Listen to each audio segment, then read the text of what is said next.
Hello once again. I'm David Pruett, the director of Riceland Waterfowl Club.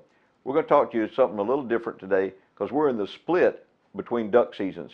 So now we're chasing geese, and I'm going to give you a few tips today about what to do and what not to do. Something a little bit different this time of the year is birds are still in very large groups as they're feeding around. You're hunting mostly traffic birds if you're not in a hot feeding field, which is okay. You can still kill a lot of birds this way. I've done it for many years. Things you want to look for as far as decoys, you can mix specks and snows at this time. Later in the year, as it gets into January, the specks kind of separate themselves more out of the snows. Something else to look forward to is when you're working the geese, some people say, well, I've got to have thousands of decoys. Yes, but not always. What you want is somewhere around 500 or less, because if you're going big, you've got to go big. If you're going to go small, you need somewhere between 4 dozen and maybe 120, 10 or 12 dozen. But you want to work them better, because I would say that most people are hunting around the 400 to 500, 700 decoys, and every goose sees that every day, all day long, as they're flying over. This gives you the advantage of having a smaller spread, like a new group just setting down, and that way you can work your birds. And what the main thing is, this gives you an advantage of being different than everybody else out in the field when they're hunting. Here's a few words about your calling at geese. If you're not good, geese are flying away from you, left to right, back, front, whatever, call at them. Try anyway. Do everything you can for them. It's because they hear the high-pitched noise at first. As they're starting to get closer, if your confidence is not as good, do a lot less. For those callers that are real good at what they're doing, you can talk them all the way to the ground. Otherwise, you'll blow the birds. And here's a small word about the safety in the goose field.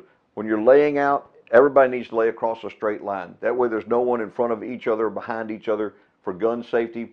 Always take your guns, point them towards your feet direction. As you pick up into the wind, all you have to do is just pull the trigger.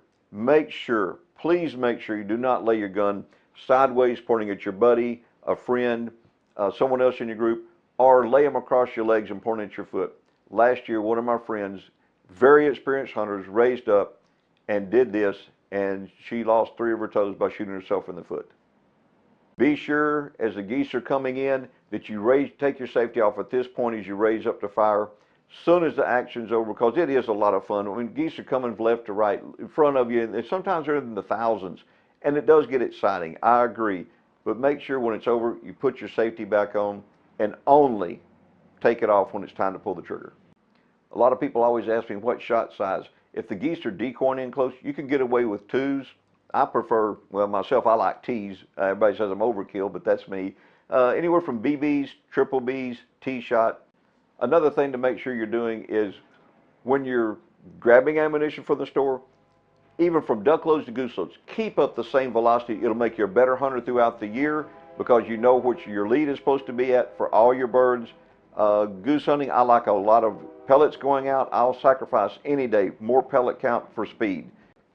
Another thing to look forward to during this season, or through the rest of the season for the most part, if your group wants to goose hunt and you've got a few decoys and someone else wants to go from another group, hey, go together, get a good field, mix your decoys together. 2 people calling is always better than 1. Sometimes I've hunted as many as 4 and 5 callers that are really good, and we've talked the geese to the ground, and that gets exciting, my friend.